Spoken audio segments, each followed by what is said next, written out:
আজকে একটা খবর নিয়ে আলোচনা করব যে এই রাজ্যে অনেক মানুষ অনেক সমস্যার মধ্যে রয়েছেন।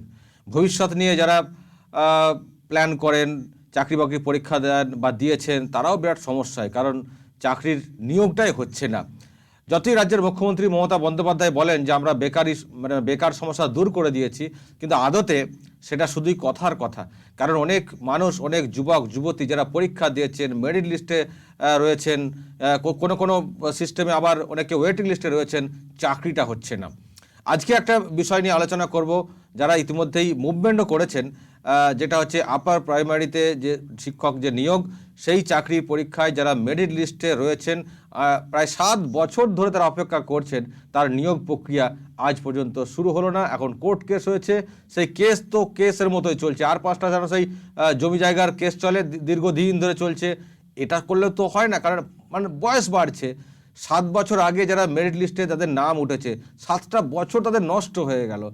এই কেসগুলো তো এমার্জেন্সি বেসিসে খুব দ্রুত মুভ করে, হিয়ারিং করে, নিষ্পত্তি করিয়ে নিয়োগ পরীক্ষাটা শুরু করতে হবে। এটাই তো কাম্য।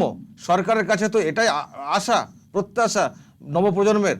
কারণ তারা তো এটুকু আশা দিয়েছেন যে আমরা বেকার সমস্যা দূর করতে চাই।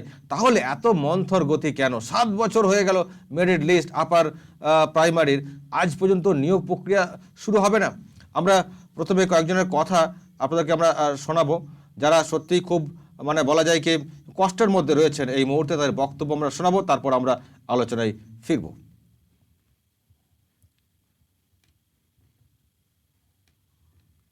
আপনাদেরকে শোনাবো তারা কি বলছে। বন্ধ হয়ে আছে। কয়েক হাজার চাকরি প্রার্থী বেকারত্বের যন্ত্রণার মধ্যে দিয়ে যাচ্ছেন প্রতিনিয়ত। কেউ কেউ আত্মহত্যার পথ বেছে নিয়েছেন, কেউ কেউ আর্থিক সংকটের জন্য বাবা মার চিকিৎসাটুকু করাতে পারছেন না। বহু সরকারি স্কুল আজ শিক্ষক শিক্ষিকার অভাবে বন্ধের মুখে। এমতো অবস্থায় আমার মাননীয় মুখ্যমন্ত্রী, মাননীয় শিক্ষামন্ত্রী, মাননীয় আইনমন্ত্রীর কাছে একান্ত অনুরোধ যে আপার প্রাইমারির নিয়োগ সংক্রান্ত বিষয়টিকে মানবিক দিক থেকে একটুখানি দেখুন। এমনিতেই আমাদের জীবন থেকে 7টি বছর অতিবাহিত হয়ে গেছে। মামলাটি যাতে অযথা দীর্ঘায়িত না হয়, দ্রুত কেসটি যাতে সমাধান হয়, সেই বিষয়ে যদি একটু নজর দেন তাহলে আমরা কৃতজ্ঞ থাকব। যেহেতু লকডাউন পিরিয়ড চলছে এখন, সেহেতু কোর্টে যদি আর্জেন্ট ম্যাটার হিসেবে ভিডিও কনফারেন্সিংয়ের মাধ্যমে দ্রুত কেসটিকে শুনানি করিয়ে, নিষ্পত্তি করিয়ে নিয়োগ ব্যবস্থা সম্পন্ন করানো যায়, তাহলে কয়েক হাজার চাকরি প্রার্থী অত্যন্ত উপকৃত হই আমরা। আপনাদের মানবিক হস্তক্ষেপই পারে কয়েক হাজার চাকরি প্রার্থীর দুর্দশা ঘোচাতে। দয়া করে আপার প্রাইমারির নিয়োগ প্রক্রিয়াটিকে দ্রুত সম্পন্ন করুন এবং আমাদের এই দুর্দশার হাত থেকে মুক্তি দিন। নমস্কার।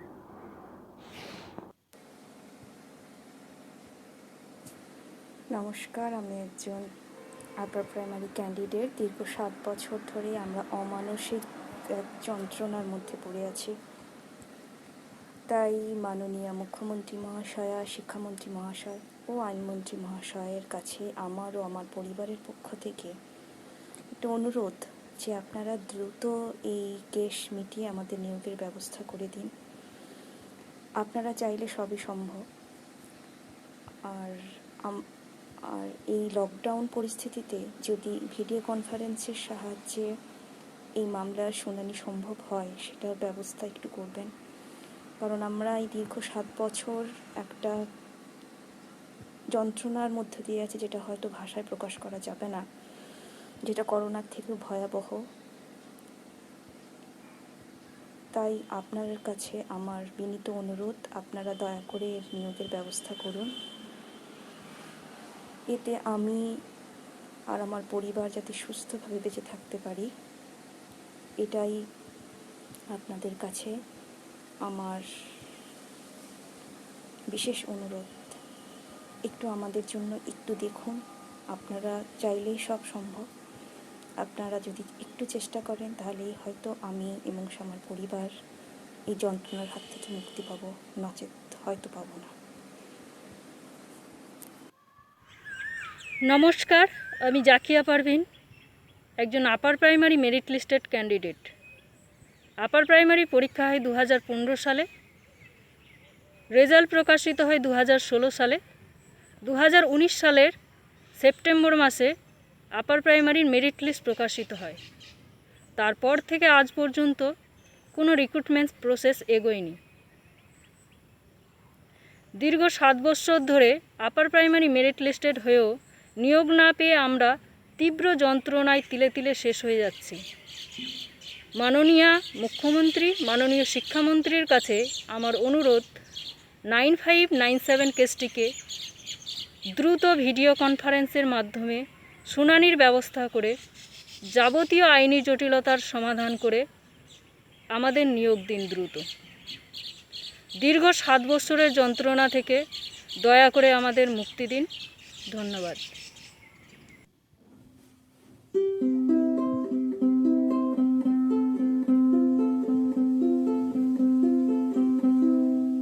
সাত বছর ধরে ঘুম নেই মোদের চোখে,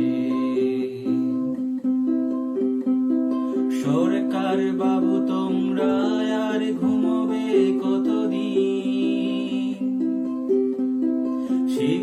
শীঘ্র বলে বুলিয়া উড়ালে কত নিজের মুখে। এবার তো আপারের নিয়োগ করে মুক্তি দিন। আদালতের কারবারিও তো শত সব বুঝি না,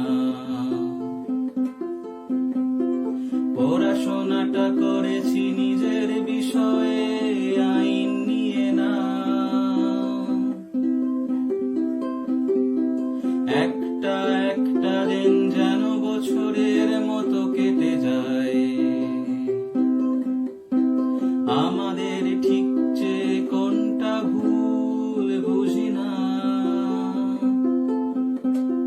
কেন এত অপেক্ষা, কেন এত বসাত, ভেঙে যাওয়া স্বপ্নগুলো আর মুখে বিশ্বাস।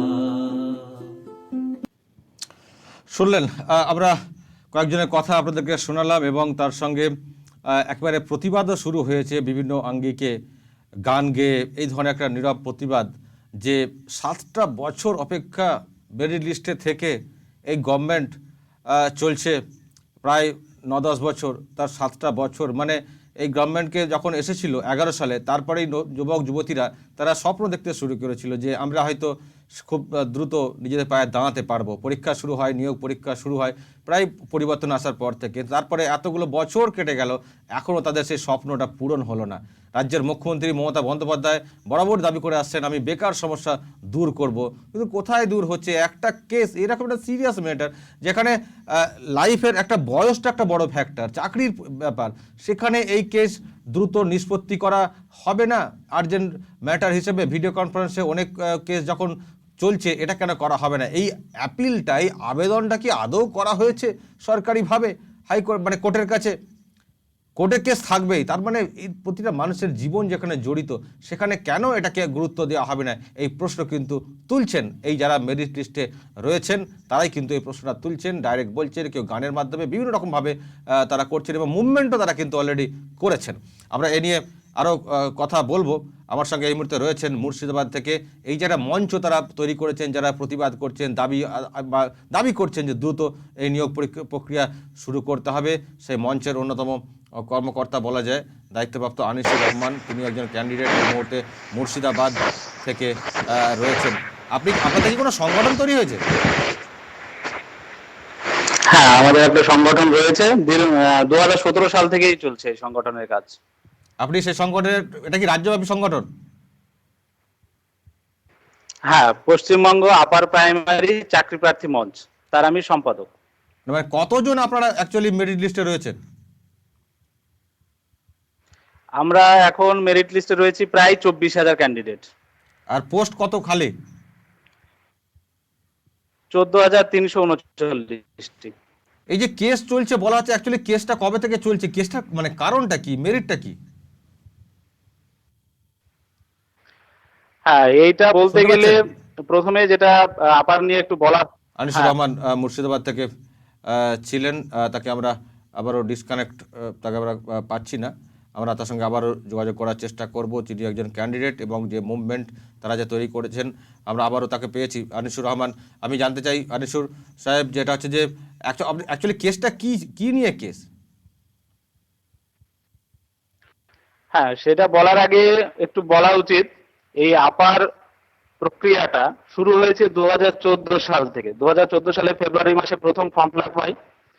2015 সালে 16 আগস্ট টেট পরীক্ষা গ্রহণ করা হয় এবং 2016 14 সেপ্টেম্বর তার রেজাল্ট প্রকাশ হয় এবং দীর্ঘ টালবাহানার পর 2019 সালের জুলাই মাসে ইন্টারভিউ প্রক্রিয়া সম্পন্ন হয়। তারপরে চৌঠা অক্টোবর ষষ্ঠীর দিনেই এই প্রভিশনাল মেরিট লিস্ট প্রকাশিত হয়েছে। এইবারে কেস যেগুলো হয়েছে, বিগত দিনে হয়েছে, এখনো হচ্ছে, যার যথেষ্ট কারণ রয়েছে। কমিশন প্রকাশিত যে গেজেট, সেই গেজেটকে বারবার তারা ভায়োলেট করেছে, ব্রেক করেছে, তার জন্যই কিন্তু এই কেসগুলো হয়েছে। মানে কি, মানে নাম ঢুকিয়ে দেওয়া হয়েছে, ডিসকোয়ালিফাইড ক্যান্ডিডেটকে কোয়ালিফাইড করে দেওয়া হয়েছে, এরকম কিছু? না, এমন কিছু নয়। প্রথম দিকে ভেরিফিকেশনের যে কেসগুলো হয়েছিল, কম নম্বরে অনেকে ডাক পেয়েছিল, তাই বেশি নম্বররা বঞ্চিত হয়ে কেস করেছিল। তারা পরবর্তীতে ইন্টারভিউ দিয়েছে। এখন মেরিট লিস্ট প্রকাশের পর টেট ওয়েটে যে নানা অসঙ্গতি দেখা যাচ্ছে এবং কমিশন যে গেজেটটা বানিয়েছিল 1:1.4 রেশিও মানবে, অর্থাৎ 100টা সিটের জন্য 140 জনকে ডাকা হবে, সেখানে দেখা যাচ্ছে আমরা মেরিট লিস্টে দেখতে পাচ্ছি 114টা সিটে 500 জনকে মেধা তালিকায় স্থান দেওয়া হয়েছে, কোথাও 600 জনকে আরেকবার স্থান কথাটা দেওয়া কেটে হয়েছে। গেল। অর্থাৎ একটা রেশিওকে সিটের জন্য কত? পুরোপুরি মানা হয়নি। আরো একবার।